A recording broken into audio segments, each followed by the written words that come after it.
السلام عليكم waxaan rajeynayaa inaad fiican tihiin meel walbood iga daawanaysaan hadda dhowr sano ka hor waxaa ka dhacay caasimadda dalka Masar ee Qaahira kiis dil oo wareeriyay ciidamada dambi baadhista marka si aan u helno dilaaga askarta ka hor balaan isla baadhna inagu oon raadino wiil la yiraahdo Axmed baa wuxuu ka soo tagay magaalada Port Said ama Buura Said oo u dhow caasimadda Qaahira wuxuuna yimid Qaahira si uu shaqo u helo naftiisa uu u maareeyo ehelkiisa iyo waalidkiisna uu wax ugu qaban karayo Qaahira markuu yimid wuxuu degay xaafad la yiraahdo Miicaadi niman dhalinyaro abu qol ka degay oo guri apartment ah oo u kireysnaa wuxuuna helay shaqo shaqadiisa markuu ka yimaado wuxuu yimaadaa gurigiisa muddo markii uu shaqada ka shaqaynayay Axmed wuxuu ahaa qof familkiisa ama qoyskiisa aad ugu xidhan oo uga warqaba shaqada markuu ka yimaado maalin walba wuxuu wici jiray reerkiisa maalin walba haduusan wicinna maalin dhaaf buu wici jiray wuxuu ahaa qof aad uga warqaba reerkiisa oo wixii la soo darsa ama shaqadiisa ama noloshiisa khaaska ah uu la wadaago familkiisa una ogaado nolosha ama xaaladda reerkooda ku sugan yihiin maalinkii dambe waxaa dhacday in Axmed ay reerkoodii warka waayaan dhowr maalin uusan soo wicin marka waxay isdhaheen wuu yara mashquulay oo shaqadii waxbuu ku mashquulay bal inagu aan wacno waxay soo wicin Axmed taleefankiisa uu iska dhacayaa cidna ma qabanayso way ku celceliyeen dhowr maalin bay qaadatay taleefankii uu iska dhacayay cidna ma qabanayso Axmedna dib uguma soo celin oo ma soo wicin maalinkii dambe taleefankii way wacaan uu dansan yahay haddana dhowr maalin bay qaadatay taleefankii way wacaan uu dansan yahay walaalkiis weyn baa wuxuu go'aansaday inuu Qaahira yimaado si uu u ogaado walaalkii waxa ku dhacay ama la soo darsay kadib walaalkii markuu yimid gurigii uu deganaa wuxuu weydiiyay reerka dariska wuxuu ku yiri walaalkay ma aragteen gurigiisa xiran buu yimid gurigii buu gargaraacay wax ka furu waayay kadibna reeraha darisku weydiiyay dariska waxay u sheegeen inaysan walaalkood arag balse laga yaabo inuu shaqada jiro goobtii shaqadu aaday haddana wuxuu soo weydiiyay walaalkii waxay ku dhaheen walaalka dhowr maalin shaqada ma imanin noomana sheegin waxa ku dhacay marka wax wara kama haynay ku dhaheen taleefankiisa waa soo wacnay wuu dansanaa wax wara kama hayno wuxuu isiri guriga dib ugu noqo waa intaad shaqada ku maqnayd uu soo daba marayo gurigii markuu yimid albaabku sidii buu u gargaraacay haddana albaabkii xidhan intuu yimid uu gargaraacay wax ka furu waayay marka wuxuu isiri wali ma imanine xoogaa bal guriga hortiisa haddana ku sug xoogaa markii guriga hortiisa uu ku sugayay baa wuxuu dareemay wiilka wuxuu uriyay qolka inay ka soo baxayso ur aad u qadhmun wiilkii wuu shakeeyay marka wuxuu is yiri wax walbaba way dhici karaane askarta wargali inta aadan gurigan albaabkan ama aadan jabinin ama waxan aadan ogaanin askartii buu wacay boolisku way u yimaadeen kadibna waxay jabiyeen albaabka markay jabiyeen waxay heleen maydka Axmed oo dhowr maalin ka hor dhintay oo ur darxi galay oo mayd waad iska garanaysaa in badan yaalay xaaladiisa aan indhaha loo dhamayn karin mayd jirkiisa waxaa laga jaray qoorta laga jaray madaxiisa meel buu yaalaa jirkiisa kalena qoor meel buu yaalaa oo waa la qalay inta madaxa qoorta laga jaray wiilkii walaalkiisa ahaa iyo askartiiba waxaa ku dhacay shock la yaab kadibna waxay qaadeen maydkiisii bay qaadeen way isku ururiyeen waxay geeyeen tabiiba sharciga u geeyeen ama tibba sharci dhakhtarka ma aragtay dambi baadhista si uu u ogaado wiilkan sida uu u dhintay walaalkii uu iska qaraacmay reerkii buu wargeliyay in walaalkii uu dhintay la dilayna u badan tahay askartu waxay dhaheen ninkan waa la dilay uun deelan qofna qoortiisa isagu iskama jari lahayn meeshii markay baadhitaan askartii samaysayna wax cadayna oo la taaban karo kamaysan helin waxay weydiiyeen dariskiisa way ku dhaheen Axmed ka warrama xidhiidhka idinka dhaxeeyay intee buu leekaa markii idinku dambeysayna goormay ahayd waxay ku dhaheen Axmed waan wada deganahay waa qof aad u wanaagsan u dabeecad wanaagsan aad u dhib yar in badan iskuma dardarsano ma sixi karayna goortiina ugu dambeysay mar walba shaqadiisa markuu ka yimaado gurigu toos u iman jiray laakiin wuxuu ahaa qof wanaagsan waxay aadeen goobta shaqada wareysi bay la yeesheen inuu jiray qof ay ismaageen ama wax isku qabteen ama wuxuun ka dhaxaysay marka goobta shaqadana waxay u sheegeen Axmed inuu ahaa qof macnasan oo cid walba la heshiin kara inta uu meesha ka shaqaynayeen bishii wataa iyo ma aha aysan qofna iskugu imanin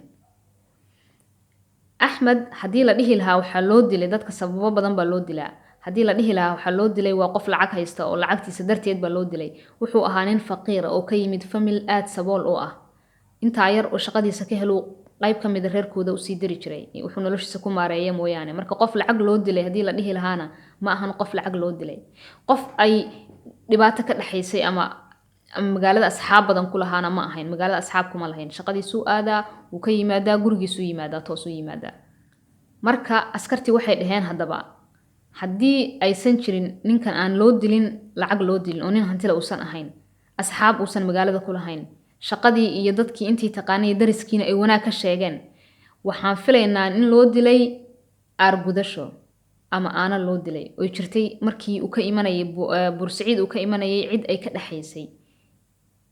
ama reerahoodu cid ay dileen oo aana loo dilay waxaa dib loogu noqday wiilka magaaladii uu ka yimidna reerkii waxay dhaheen nin aad u wanaagsan buu ahaa weligiis qof ismaysan dagaalin nin dhib yar buu ahaa wax aana ah oo qoyskooda loo haystayna ma jirin oo dakana ay galeen taleefankii Axmed oo markii ay meydka meesha ka qaadayeen ee agtiisa ka heleen oo ay qaadeen bay askartu waxay ku sameeyeen baaritaan taleefanadii soo wacay iyo taleefanadii isagu uu wacay kadibna waxay ka heleen taleefan landline ah oo in badan ku soo celceliyay in badan soo wacay muddadii u dambeysayba soo wacayay kadibna baaritaan markay ku sameeyeen waxay ogaadeen dhismaha uu Axmed degan yahay dhismaha ka soo horjeeda apartment kamida in laga leeyahay landline-kaas taleefanka gurigii bay yimaadeen albaabka reerka ku soo gargaraaceen waxaa ka furay nin baa ka furay marka wuxuu ku yiri waxay ku dhaheen ma taqaana Axmed sawirkiisana way wadaan oo sawir kaale oo dariskiina ah sawirkii buu fiiriyay wuxuu ku yiri ma garanay Axmed ma aqoon uma lihi naagtiisa oo wuxuu ku yiri guriga yaa kula degan oo kale wuxuu ku yiri aniga iyo xaaskayga degan marka naagtiisa waxaa la dhahaa Isra waa naag 32 jir ah waana reer cusub oo aroosa oo muddo sanad ku dhawaada meesha deganaa oo aroos cusub weeyaan marka wuxuu ku yiri aroos cusub baan nahay aniga iyo xaaskayga bas guriga degan kadibna waxay u yeeleen naagtiisii waxay ku dhaheen ma garanaysa Axmed oo dariskiina ahaa oo sawirka iskale way fiirisay waxay ku tiri ma garanay ma hubtaan ma garanaysaan ma garanaynay dhaheen way iskaga soo tageen askartii markii ay cadeyn weyday askartii waxay dib ugu noqdeen haddana inay xabad u baadhaan oo u fatashaan mar labaad qolkii wiilka lagu dilay waxayna ka dhex heleen dharkiisa sawir gabadh dhalinyaro ah sawirkii bay fiiriyeen sawirkii waxay ogaadeen inuu yahay naagtii ay wareysanayeen ee Axmed dariskiisa ahayd ee maaragtay dhismaha ka soo horjeeda deganeed askartii waxay u timid guriga Isra bay dib ugu soo noqdeen iyagoo sawirkii wata kadibna waxay ku soo garaaceen albaabka waxay ku dhaheen adiga iyo ninkaaguba dambiilayaal baa tihiin waxaana la idinka baahan yahay xirada booliska waa la kaxeeyay waxaana la geeyay xirada booliska labadoodii waxaa lagu yiri markii hore aan idin weydiinay Axmed ma garanaysaan waxaad dhahdeen ma garanayno haddii aadan garanaynin baa lagu yiri si gaar ah naagta maxaa sawirkaaga geeyay guriga Axmed cabaar markii isagana meel gooniya lagu wareysanayay iyadana meel gooniya lagu wareysanayay bay iska qaratay markii dambe afka iska furatay waxay tiri Axmed waan garanayay dariskanagu ahaa wuxuu ahaa wiil dhalinyaro ah qurux badan shaqaysta idab leh banaanka markuu igu arkana marmarka qaar aad buu ii fiirin jiray ninkayga ka masayray kadibna isaga dilay iyada waxa lagu yiri halka noo sii fadhiiso ku soo noqonayna ninkii bay aadeen kadibna way wareysteen waxay ku dhaheen Axmed ma garanaysaa wuxuu ku yiri may anigu Axmed ma garanayo aqoon uma lihi wuxuu ku adkaystay inuusan aqoon u lahayn waxay ku dhaheen naagtaadu waxay noo sheegtay Axmed inaad garanaysid oo waliba adigu dishay adigoo ka masayray oo naagtaadana fiirin jiray marka waxa tahay dilaaga Axmed su'aashu waxay tahay dilku sidoo u dhacay naagta la yiraahdo Isra ba maalin waxay u timid ninkeeda Maxamed waxay ku tiri waxaan doonayaa inaad i cafiso maxaa yeelay waxaan galay dambi qof uu galo oo laga cafin karin marka wuxuu ku yiri wax walba oo aad gashid waxaan ogahay inaan ku jeclahay oo ku cafinayo marka waan ku cafiyay buu ku yiri waxay ku tiri ma yahay cafinin waxaad i cafisaa marka sheekada aan ama waxa aan sameeyay aan kaaga dhaco kadib i cafi wuxuu ku yiri haye maxaad samaysay waxay ku tiri waxaan sameeyay Google Drive oo waan ku khiyaanay marka waxaan doonayaa inaad i cafisid wuu iska qaracmay mar wuxuu isiri naagta ma ceejisaa mar wuxuu isiri ma mindi ma qaadatayo ma bareysaa mar wuxuu isiri ma gubtaa haddana shaydaanku iska naarayo naagta aad buu u jeclaa arooskoodina muddo sanadaba kama soo wareegin markii hore uu guursanayeen waxay iska soo guursadeen tuulo yar oo Qaahira maysan deganayn kadibna iyada darteed wax badan buu u huray sidoo naagta u guursado magaaladan buu keenay ka shaqo bilaabay uu ku cusub yahay iyadii buu keenay marka wuxuu qorshaystay maadaama aad u jecel yahay naagta inuu iska cafiyo wuxuu ku yiri waan ku cafiyay haba igu adkaatay laakiin ilaahay u noqo toobadkeen waxaasna mar dambe ha u noqon oo ha samaynin sidii bay isku waafaqeen maalin kadib waxay ku tiri waxaan doonayaa inaan arrin kale ku sheego wuxuu ku yiri soo arrintii meesa dhamaano kuma cafin maxaa kaloo jira waxay ku tiri ninka la yiraahdo Axmed ee dariskeena ah wiilkan la dilayo waxay tiri Axmed wuxuu iga hayaa sawiraantaas uu maalin walba igu rikaateeyo haddii aan diido in sawiraanta uu faafinayo annama doonayo wixii aan ka toobad keenay dib inaan ugu noqdo marka waxay ku tiraahdaa ninkaygii aan ku jecelahay adiga ma aragtay qofka noloshayda mas'uuliyadeedii xilkeedu uu saaran yahay waxaan doonayaa ninka inaad meel iga saarto kii uu qaracmo wuxuu yiri naagteeda sidoo nin ugu bootayn karaa marka waxay ku tiri qorshe fudud baan ku hayaa ninka sawiraantaydu hayaa mana garan kara sawiraanta meel ay yaalaan wadada u fudud waxay tahay inaad isaga disho anaana ku fududayn ninkii uu yaabo wuxuu yiri sideen u dilayaa sidee ku dhici kartaa inaan dilo waxay ku tiri gurigan ugu tagi waan wixii waxaan ku dhihi waan ku imanayaa guriga uu degan yahay markaan albaabka u soo garaaco ee gudaha u galana iga soo dabagal kadibna ninka sidaa ku dil